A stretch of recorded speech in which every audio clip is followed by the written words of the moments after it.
Let's roll. All right, what's going on, everybody? On this special Wednesday edition, normally we're on Mondays for Fight Card Entertainment MMA Bulls Talk with my main man. Yeah, baby, there he is. He's so hot, he's going to take a cool drink. My main man, Terry House from Indiana, the legend 13-year fighter. What's up, man. Terry? Oh, man, it was a rough week, man, but we here. Let's talk some We here. Plus, yeah. I'm Joe Rossi, your Fight Card Entertainment MMA ring announcer, reporter, baby.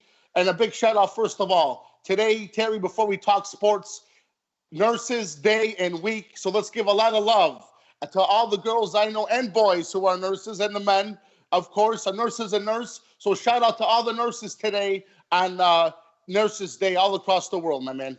Absolutely, absolutely. And all of the frontline workers in the healthcare facilities and the hospitals. Right. My wife, she's a respiratory therapist, actually. And, God bless her, my man. God bless. She's working in the COVID unit every day since it started, you know, so I get a real feel for what's going on every day and people, and I appreciate her for what she do. I have a lot of friends that are nurses, male and female. I appreciate everything they do, and I just want to let them all know that I appreciate them. I love them, man. I wish them the best, and happy Nurses Week to everybody, all the healthcare workers, everybody on the front line, man. That's right.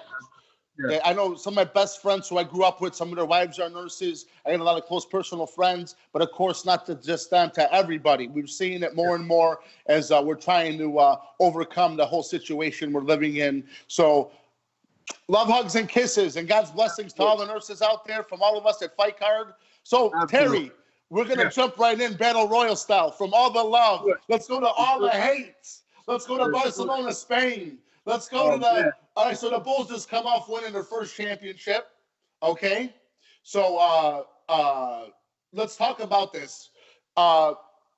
First time they're going to allow the pros play in the Olympics basketball, so let's talk about it. Chuck Daly's going to be the head coach. We all love Chuck Daly. We all said that before. I mean, he really can control the people or the attitude. I mean, besides the way the Pistons played – he was a basketball genius, though. He came up with the plays. The roughhousing, I believe, was started by the players themselves. So let's talk about this. Nobody from the Bulls had a problem playing for Chuck Daly, okay? So I think we're all going to know now going to the storyline of the situation here. Isaiah Thomas. Start that whole situation. Michael Jordan thought, you know, he said it. They all wanted to point the finger to me. But look at the examples that were set before the Pistons got to Chicago. Isaiah Thomas tried a WrestleMania with Magic Johnson, Larry Bird. I mean, the footage was there. Everybody before he got to Jordan. So how much do you believe? I got to believe it. Nobody else said otherwise. Was Jordan the main influence on that, Isaiah not being on that team in 92? Or was it literally the top, the majority of the team that want to play with him?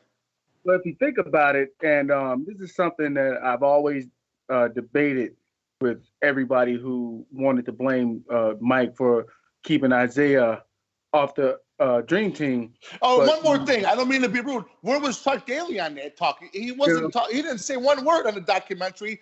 So I would have loved to heard from him. I mean, you know what I mean? I would have loved to hear from Chuck. How much influence did he have? You know what I mean? Guys just coming out and talking about it afterwards now, and you still haven't heard anything. But back to what I was saying, when you got 7 guys on a 12-man team who don't like a single individual, there's no way you're going to put them on the team. You can blame Michael all you want, but half the team didn't like him. You know? And this wasn't like a bullying situation, high school kids or junior high kids teasing each other. I mean, Isaiah Thomas, I got to say it, man. He did it to himself, man. He burned those bridges, never felt sorry for anything he did wrong. I mean, you know what I mean? He's doing it now. He's doing it now. He's talking now. And right. I mean, it's to the point where I wish he would just go away. You know, right. He's doing it now. He's just talking out the side of his neck about this and that. I feel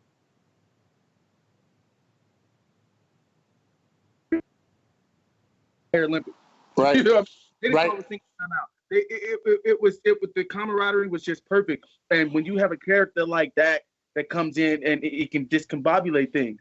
and that's what it was as a whole. You know what I mean? As a whole, he just didn't fit that team. You know what I mean? And I was happy with John Stockton being on that team. Oh, as yeah. opposed to Isaiah Thomas. And, you know what I mean? But Yeah. I mean, I do agree with him. He did fit the criteria to be on the team. But taking nothing away, absolutely. I mean, the resume definitely was there above and beyond. There's no doubt about that. But I mean, I think I don't know. Maybe because he's sad to say. I don't know, man. What influence did really have on that decision? I think there's a little bit of unanswering questions there. But obviously, we all know what happened. The players spoke, and it was based on that. You know what I mean? So. I do think there's a little bit to go with. Mike probably wouldn't have went if Isaiah Thomas would have played, but they knew that they needed Michael Jordan. So it's kind of like you kind of have to pick. Do we want Michael Jordan to play or do we want Isaiah Thomas to play? Right. You know, those people came out literally just to see Michael Jordan. Right. It wasn't there to see Larry Bird. They wasn't there to see Magic Johnson. They was there to see the King of Kings at the time. You know what I mean? And if not having him there, you know, that was just a chance they couldn't take. You know what I mean? And Isaiah Thomas, you know, he was collateral damage. He forced it on himself. You know, that bad boy image, man. Sometimes, you know, when you mistreat people, man, it karma comes back to haunt you. That was his karma. I couldn't have said it better, man. Especially when you don't feel sorry about anything you did, man. You know what I mean? Wrong. Yeah. You know? Even now. Especially when you're like that. Watch him sit up here now as a 50-some-year-old man and just play victim. You know, it bothers me. You know, oh, man, they did this to me. They did this to that. And you're fucking 54 years old. Stop it. You know what I mean? Right. You know, and there's footage to dispute everything that you're saying. Right. You know what I mean? And by multiple different people, not just Michael Jordan. You know what I mean? Yeah, so exactly. You know. And they want to blame MJ, and he said it perfectly. He said it loud and clear in the documentary. Y'all want to blame it on me? Fine. No, I'm not the only one that didn't like him. Right. And you didn't hear one person say contradicting to what he said. You know what I mean? Nobody said otherwise. Nobody said Jordan's lying.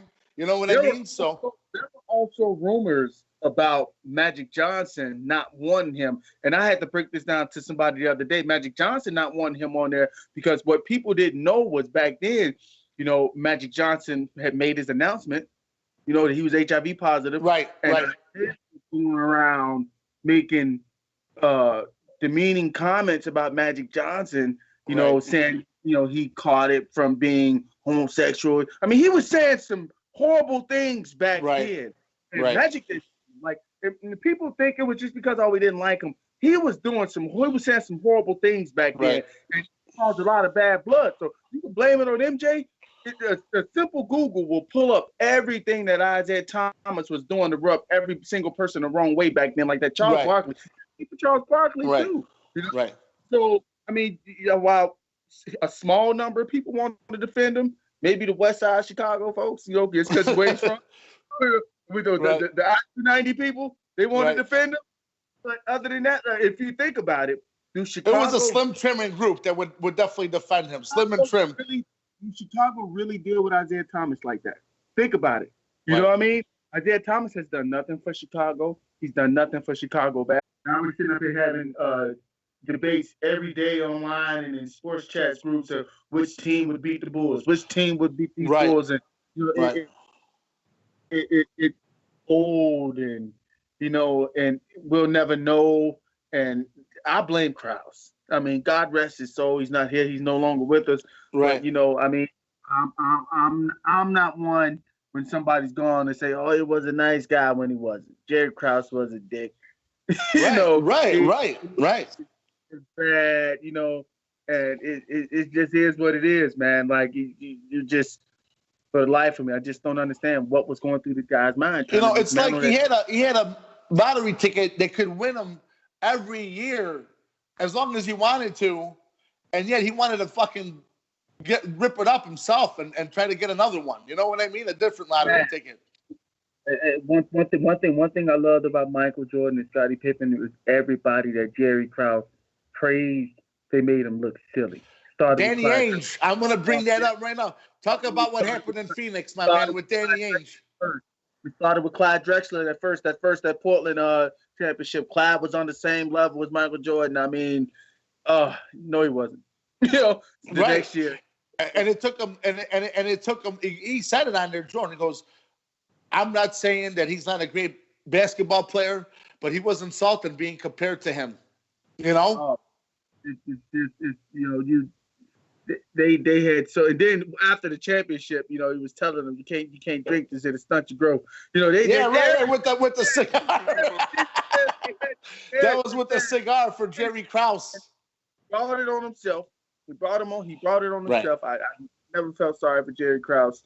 You know what I mean? Like I said, he's no longer here with us. And that was just in 92, 93, the second one. So you had a lot more drama to go, man. You know what I mean? That was just like the beginning. It was so exhausting. It's hard to hate him as much because he did draft Michael. He did bring Scotty and Horace Grant in. He put the team together. You know what I mean? So it's kind of even Phil as an assistant coach before he took over, right? Like in the rock and the hard place with this dude because he put that team together. He brought in Phil Jackson. You know what I mean? He brought in Tex Winter. To initiate the triangle offense. Right. Like he did that. But what the fuck? We're gonna go back to a couple early episodes. We learned all because that he wanted just as much praise as Michael Jordan, Scottie Pippen, and everybody else on the court. He wanted all the praise to be just as the same for him being general manager. What a weirdo, man. I mean, I get it, man. The players and the coaches, the pay scale was up here and the general manager was down here, but I mean, it was his fault to not evolve with the times.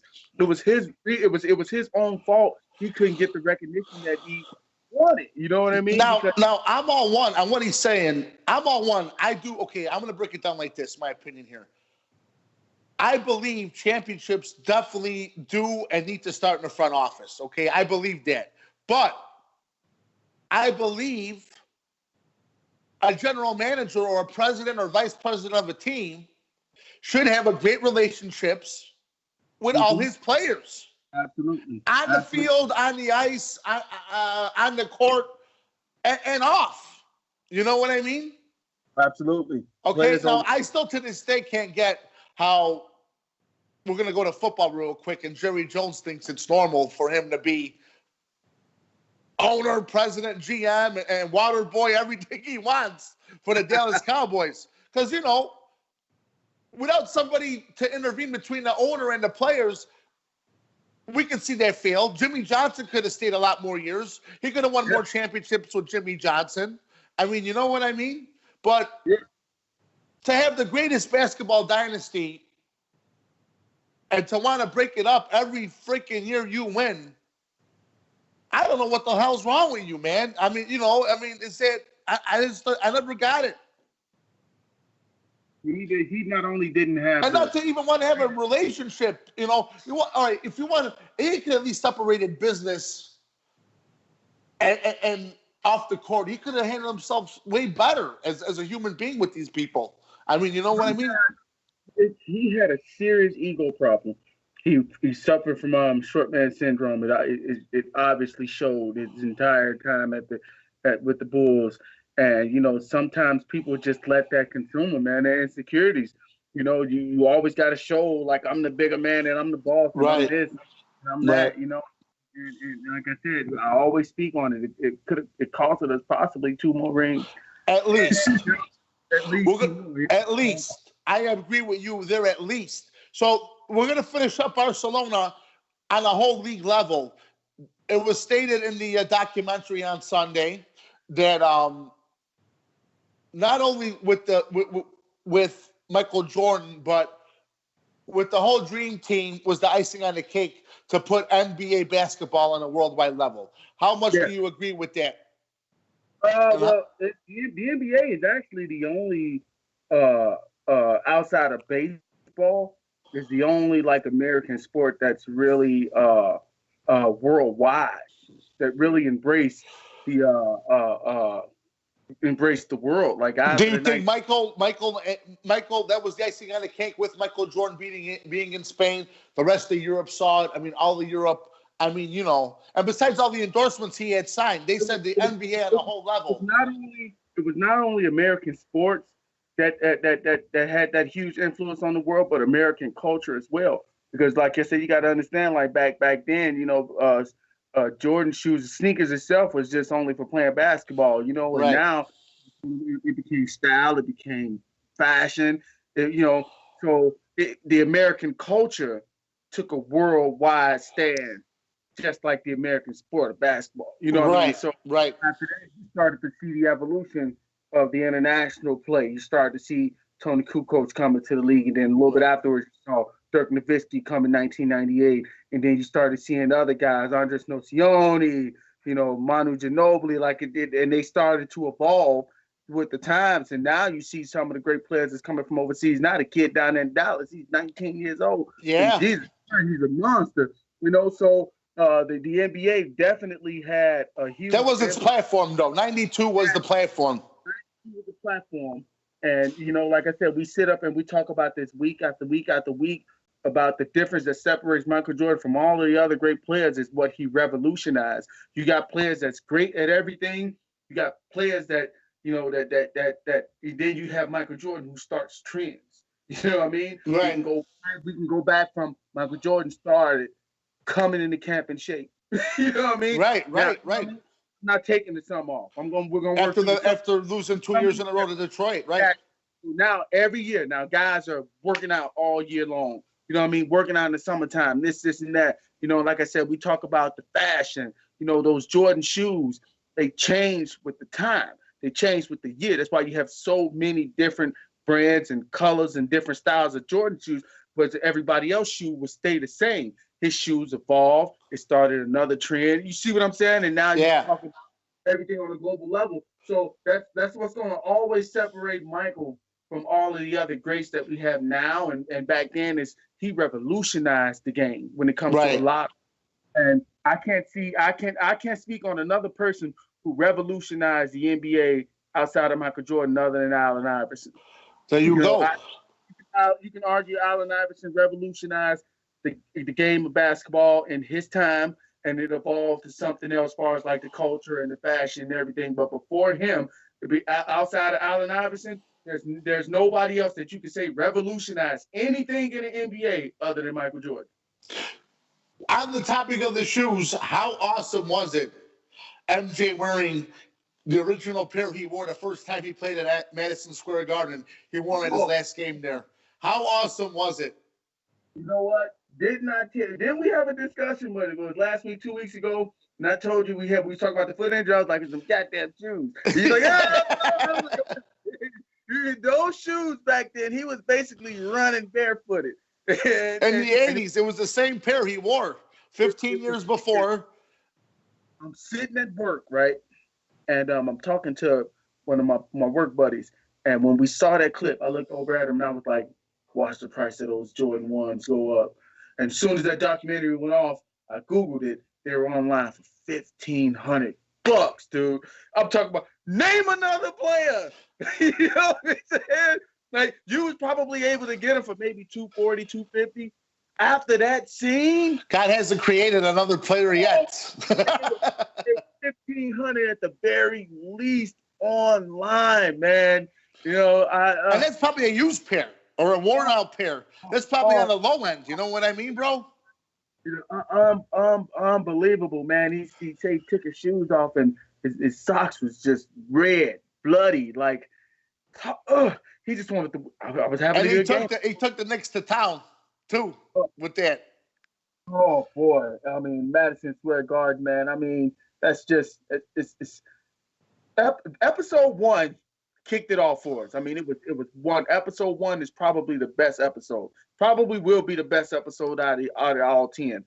But episode 5, if episode 5 didn't give you chills, man, you know, right. I tell you, I'm sitting at work, man, and you know, I have 3 kids. My son is grown. I have an 18-year-old, 11-year-old daughter, and I text my youngest. I'm at work, and she started watching the documentary with me. It's a little bonding time, and she goes, "Michael Jordan he was better than LeBron James," and I'm like, yeah, you know, like catch it on quick, awesome. They see LeBron James, and it's hard for them to believe that there was actually somebody better than him.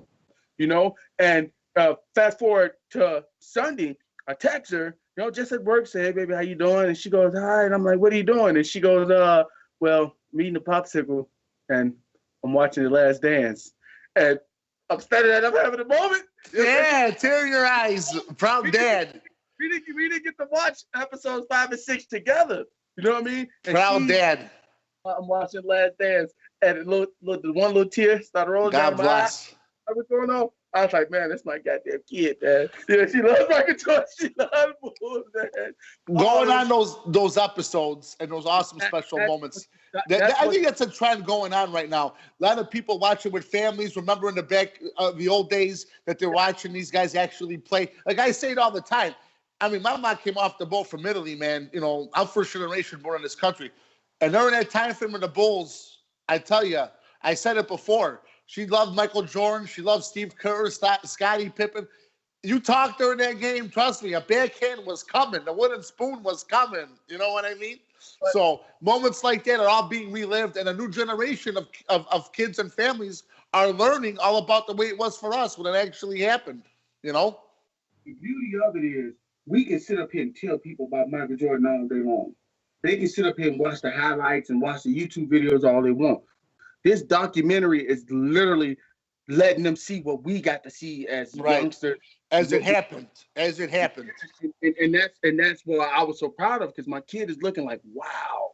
Like they clotheslined them out the air. That's the clothesline, right? Yeah. Right up. And it's like, today, you tap them and they fall back and they're flopping now. And like they're seeing that it's a totally different game. And they actually getting to see what we saw as kids, because we were at the TV just like this.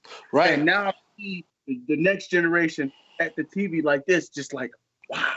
Like they're living it like we did. They're seeing it in our eyes now, right? Exactly. He literally through their eyes. He did, exactly. And that's what I love about this documentary, man. Like it's like you said, it's bringing us through this rough stretch we're having right now as a whole, as a country. Like, I mean, this document, it saved us, man. Especially me and no sports around. And I mean, they pushed it up. They brought ESPN definitely did the right thing and pushed it up for sure. Right timing. Absolutely. ESPN, they're following it up with Sammy Sosa and Mark McGwire. I saw that. And you know what? I'm going to tell you guys now, you're going to see a lot of me on that stuff, man, because my best friend, Tim, his family had season ticket. There's already a documentary about it that aired. There was a video, whatever videotape or DVD was made or whatever back then about it. He told me, he sent me, it's on YouTube too. He said, you see us left and right, home run after home run of Sammy Sosa on Wrigley Field. So I should be on a lot of those clips. We'll see.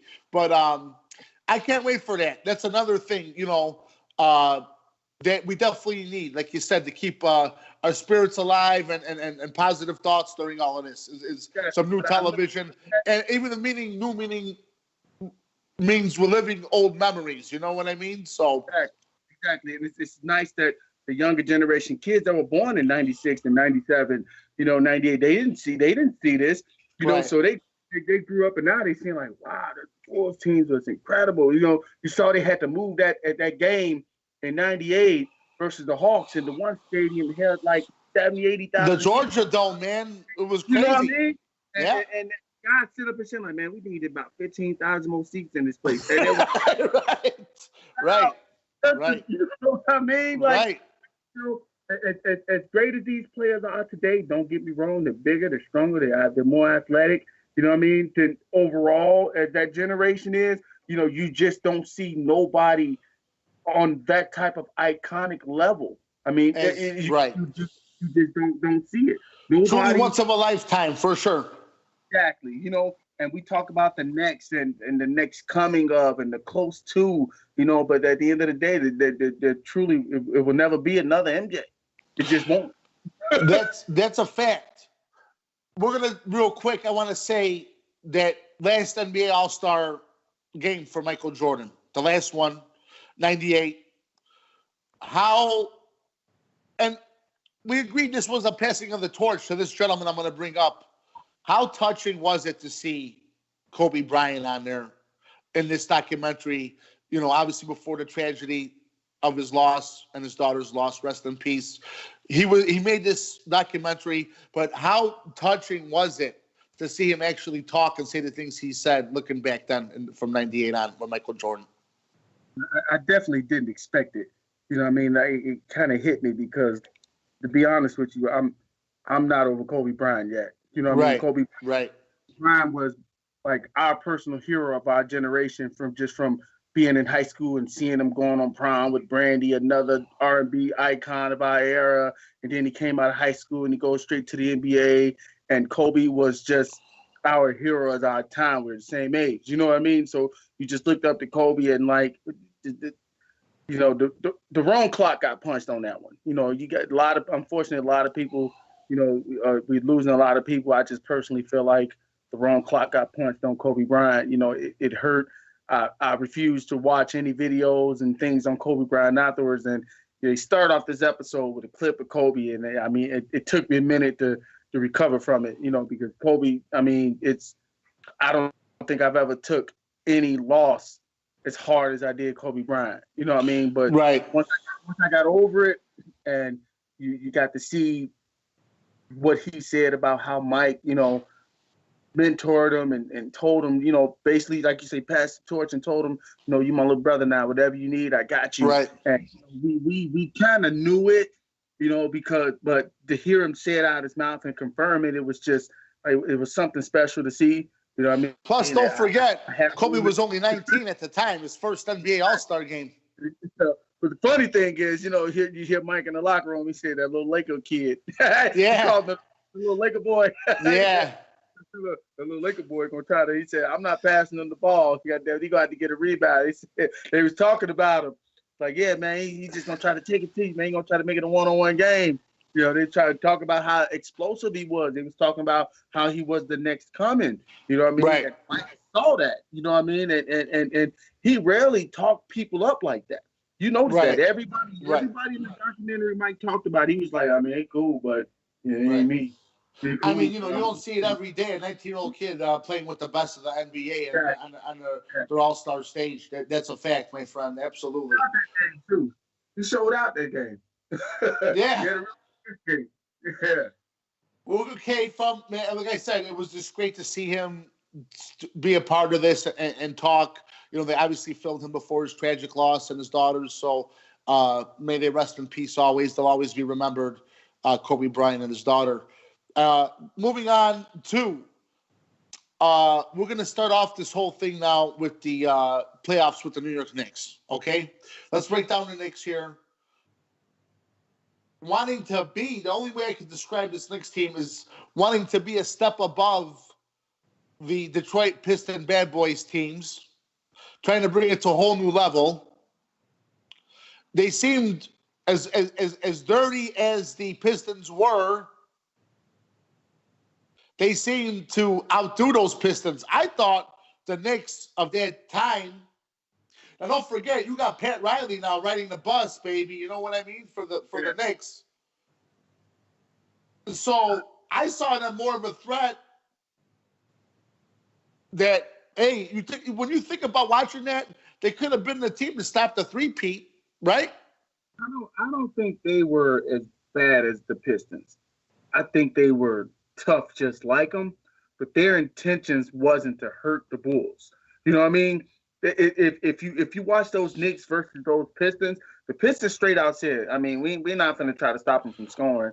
We just going to beat his ass every time he touches the ball. And you know what, now that I think about it, you said New York Knicks played tough defense, and if you went up, they were going to make you earn it at the line as opposed to give you an and-one. And that was the difference between them. I mean, they were evil. Trust me, we didn't like them. My father used to call them the gangsters of basketball. You know what I'm saying? At that time back in the day. You know, I guess you could say the Pistons was dirty and the Knicks was just hood. You know what I mean? Right.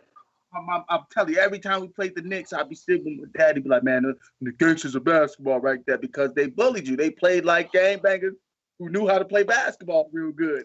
You know what I mean? Well, back to what you said, John Sally did say, he was told, I think by Isaiah Thomas or whoever it was, don't just get a foul and do nothing. That'd be stupid. Get a foul and try to hurt the guy. You know, do something crazy. Right. You never heard neither one of those anybody on that New York Knicks team But say anything. there was a lot of physical altercations, man. I mean, with the Knicks. Oh, the huge fight with Derek Harper and JoJo English. Yeah, yeah. Oh man. Yeah. I mean, it got bad. It got bad there quick, right off the bat. You know. And that was the difference, though. Like I said, they just had the never back down mentality. You know what I mean? And the Bulls never back down. And you know, when you got two tough guys like that in the ring, you bound to clash. But the Knicks didn't have any intentions to purposely beat Michael Jordan and the Bulls up. They just took it to him, man. And that's why the Bulls players, B.J. Armstrong, a lot of the guys say, you know, when all the BS was aside, when we weren't beefing, you know, when it was just straight up basketball, we was the better. You know what I mean? And I think they overwhelmed them in the first two games, but they went up 2-0 with tough basketball, and the Bulls just had to get back to who they were. You know what I mean? That's all it was. You know what I mean? And they was a great rivalry throughout the 90s, throughout the early and mid 90s. You know what I mean? It was a great rivalry. I think they got to the championship in the lockout season, if I believe. The Knicks, I believe they did. Yeah, you might be right on that one. So we know the Spurs won that year. The Spurs were champions. They eventually made it, you know. But I mean, they were tough. They were gritty. You know what I'm saying? They had some savages on their team. They were crafty veterans, and they never backed down. They wasn't afraid of the Bulls. That was the difference. They wasn't afraid of the Bulls. And I mean, but the thing about it is, on the other hand, though, you know what helped the Bulls was they already went through all that with Detroit. So they were better prepared for something like that. You know, as tough as New York was, the Bulls had already been through it. You know what I mean? And now the roles were reversed, though, because against Detroit, we were trying to get the championship from them. Now we're champions, and the Knicks are trying to beat us. So same physical situation, but different roles. You know what I mean? So yeah, but the 92 team and even arguably the 93 team was just way better than the 91 team. No matter how you look at it, the 91 team they overcame and they won, but that 92 team, man, was just something special, man. Yep. They beat the hell out of everybody. They didn't just win; they embarrassed everybody. They got to that championship. You know what I mean? They embarrassed the entire league that year. The 93 team was even better. You know what I mean? So I mean, they got better with the times. They evolved with the times. They was ready for everything, and they came together as a team. You know what I mean? On the court, off the court, camaraderie was there. So I mean, it's nothing really bad to say about this team, man. Michael Jordan forced a lot of guys who would normally probably wouldn't make another NBA roster to step their game up. You know what I mean? If you go and look up and down that roster, man, you can look at the Michael Jordan, Scottie Pippen, and the Horace Grant, maybe a John Paxson. You know what I mean? But you go look at those other guys. You think they would have been able to cut it on another NBA roster? A Stacey King, a Scott Williams. You know what I'm saying? Like, and people always claim that you know Michael Jordan, he had all his help, and I mean, really, like a lot of those guys wouldn't start on another team. A lot of those guys would be on the end of the bench on another team. You know, but that goes to show you Michael Jordan being one of the greatest teammates of all time because he forced everybody else to step their game up. You know what I'm saying? He definitely wanted to lead by example after losing. That happened the second they lost their second time to Detroit was when everything started. You know what I mean? It was that was the point. And everybody jumped on board. Said, look, we're gonna do it this way, we're gonna win. Everybody stepped up. All right. Before we get to our talk about the third championship against Phoenix. Let's talk about the drama that was about Bulls lose, like you said, 2 in a row at the Garden. Second game, after the second game, comes out, and I don't know if it was the next day or the 2 days after, whatever it was, is documented on Sunday on ESPN. From the story that Michael Jordan was seen leaving at 2:30 in the morning from an Atlantic City hotel and casino. Of course, now, how much it's sad to see so many people that build you up media-wise, knowing that he really hasn't done anything bad on or off the court. wanted to attack Michael Jordan so fast on that whole situation, like not even giving him a chance to talk. It just came out like he was there till 2:30. He's being selfish. How could he do this to Chicago? And then, to make matters worse, was the people he got caught playing golf with. But I mean, he said, like you said, name the examples. The guy with the check there ended up being the bookie, drug dealer. $57,000 he owed him for losing. Then the book came out from the guy from San Diego with him. Michael owed him $1.2 million. How much? I thought the media could at least give him a chance to defend himself right off the bat instead of attacking him left and right the way they did. And the result of that was Michael not wanting to talk to the press for X amount of months. You know what I mean? So I feel break it down the way you saw it, how it was handled, and I don't. You know what? We're gonna in future episodes. I'm sure things are gonna come out. We're not gonna get to that far yet. But up until this point, how much do you also think that Michael is starting to really have a gambling problem that he may not be able to control down the road? I feel that first of all, there's giving somebody a chance to explain themselves is not going to get you any ratings. Only the negative. That's a whole another story in the business. Yeah, absolutely. You got to realize what we learned, especially in today's with the media. Their job is to report first and then report the fact second. They saw what happened, you know what I mean, and they just reported everything, and then all this other stuff started to come out, and we get away from the facts. So the fact of the matter is that he did nothing illegal. He didn't break any team rules. He didn't break any NBA rules. You know what I mean? He didn't break any league rules. He didn't break any laws. You know what I mean? So that. He got as far as where Commissioner Stern had to get involved, and he said it straight out. And he said it even today. To this day, he said, "I couldn't. There's nothing he did wrong." Right. So those are the facts. So we could just leave it at that. 2, if they wouldn't have lost both of those games, he wouldn't be there. Somebody probably, if they would have spotted him in, because you have to understand, like how he responded in game 3. It would have been a different story. It would have been a whole different story. It wouldn't be nothing negative that he was there. You learn in sports, winning heals everything. You know what I mean? As long as they were losing, you know what I'm saying? I'm not sure if they were trying to make him be the next Pete Rose. You know what I mean? I'm not sure. Right. But winning solves everything. Loses causes everything. Because it got to the point also, like you said, I said Stern got involved. Is he betting on the Bulls, against the Bulls? How bad is this gambling? I mean, is it only on golf? Is it other things? So you bringing up Pete Rose. I mean, absolutely. Right. So they were trying. There was all these accusations. It was just a bunch of shit just being thrown out there now. And like I said, when you get all of this and now your ratings going up and everything, you get away from the facts. You know what I mean? And what the fact of the matter is, he violated no rules, he violated no laws. It was just because they were losing. Think about it. Once they went out there and took care of business, the gambling stuff went away at the time. You know what I mean? And he even said in one interview, he said, at the end of my career, when I'm sitting around, all they're gonna be talking about is gambling. And here we are, 20 years later. It's all we talking about is the gambling. He's done nothing else. Right. Right. He said that as a young guy. I'm sure we're not going to jump to it now, but I'm sure a couple of things about his gambling are going to come up as the story evolves. Other things are.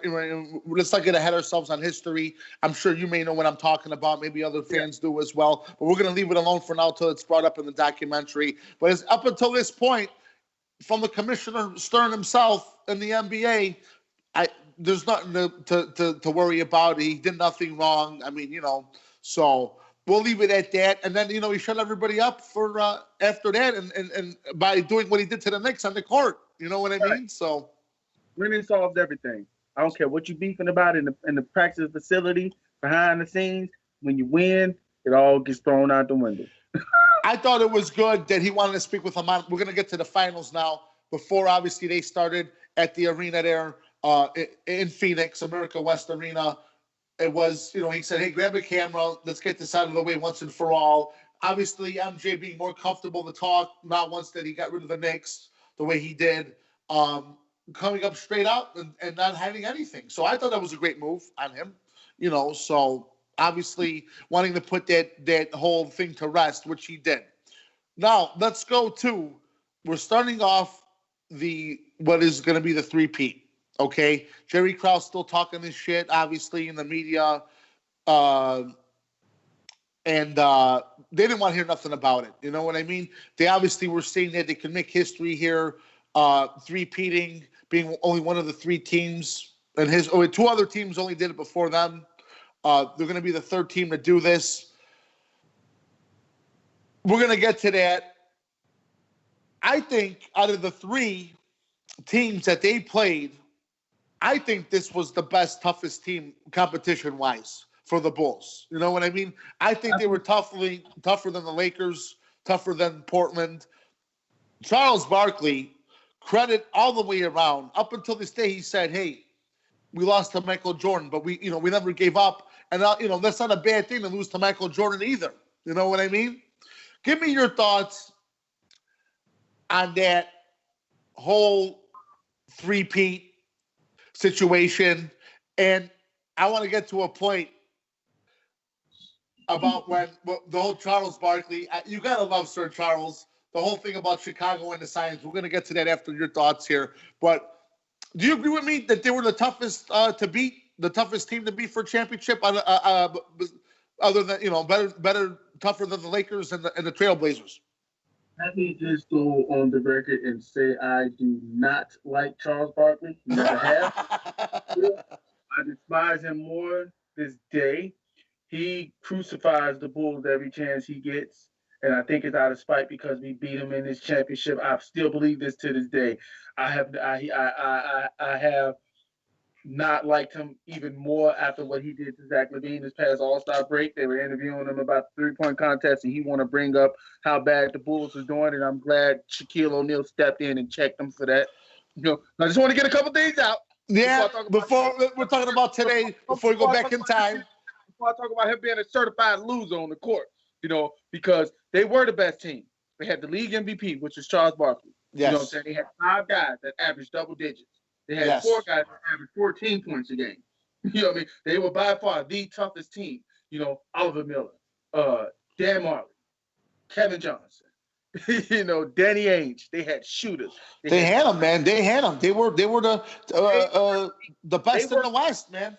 They were a complete team, and they had the league MVP, but we had the alpha of the alphas. Right. And and they had the best team overall in the league that year. But what Steve Kerr said, we got Michael Jordan. Right, right. It just wasn't enough. I mean, he played well. Don't get me wrong. What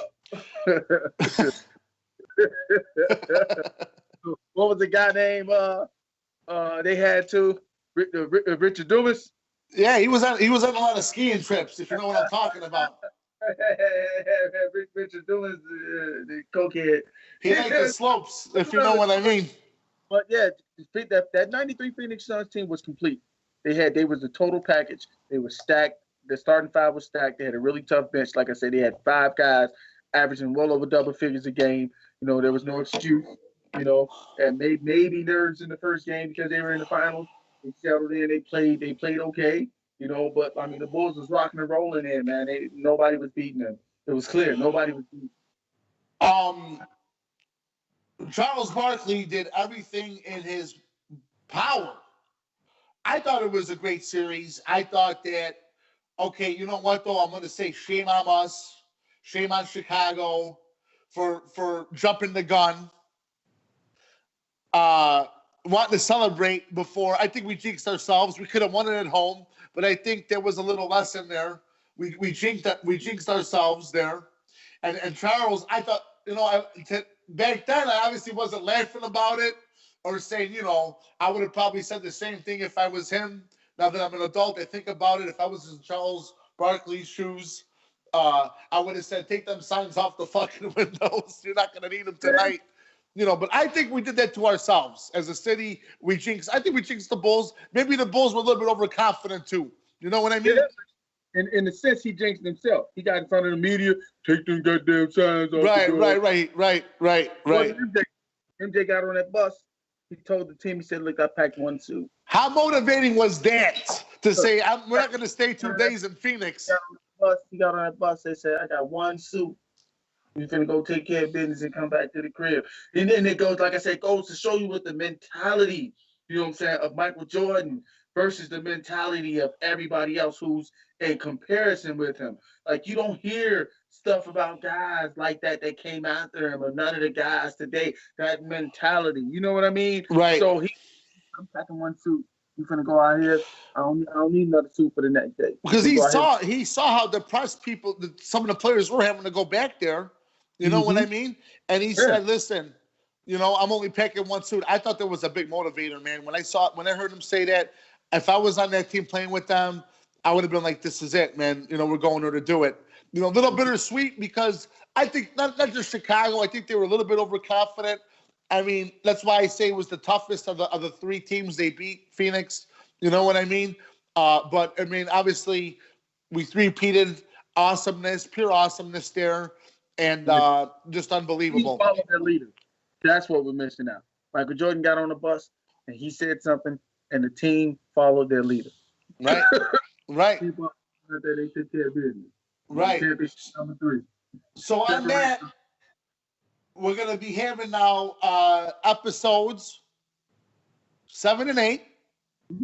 And I like, before we wrap it up, I like how they go through the timeline. They started 1 year and then they go back 20 years after. I mean,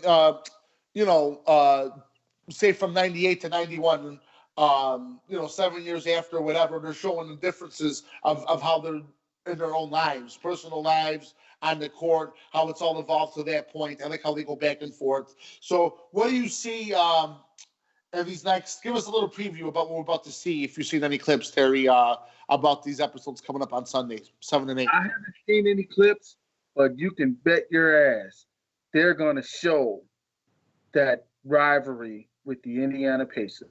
Yes. And Scottie Pippen is going to be a big topic too, I think, as well. 97-98 season. A lot of people, of course, I live in Indiana now. There's a lot of Pacer fans, and I argue with them, tell them that y'all didn't become Pacer fans until the Bulls team was dismantled. So I tease them a lot. You guys were Bulls fans until the Bulls got dismantled, and then you guys came on over, went on home to the Indiana Pacers.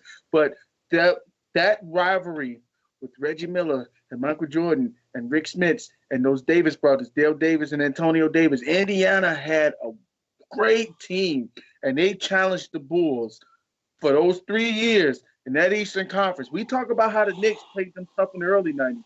That Indiana Pacer team in the late 90s, I'm looking forward to seeing that battle between the Bulls and the Pacers. And I haven't seen it in the previews, but you can bet your ass they're gonna highlight that. You know what I'm saying? And I think that's going to be some great action, some great basketball for everybody else to see and remember. So that's what I'm looking forward to. Scottie Pippen, I think it was highlighted about, his 94 season, taking over as leader. Obviously, we're going to see Michael Jordan playing baseball, I believe. You know what I mean? And it's going to be great. 4 more episodes, man. And you know what?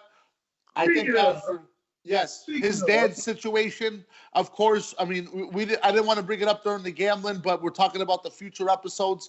Oh, there it is. There it is. Authentic, baby. There it is.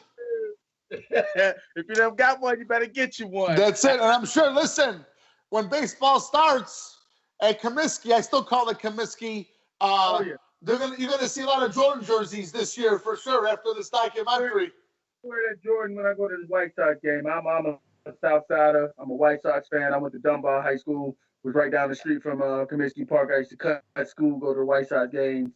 You know what I mean? So that's I'm a South Sider, White Sox fan.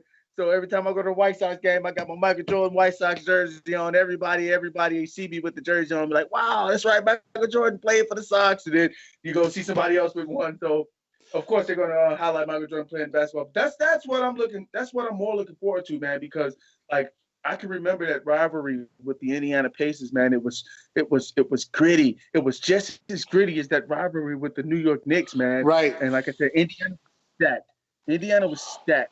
They had a wonderful team. They had a young Jalen Rose, Travis Bass, I mean, and Mark Jackson, and they had a team, and they challenged the Bulls, man. And the Bulls, they were another team trying to dethrone the Kings. Absolutely, man.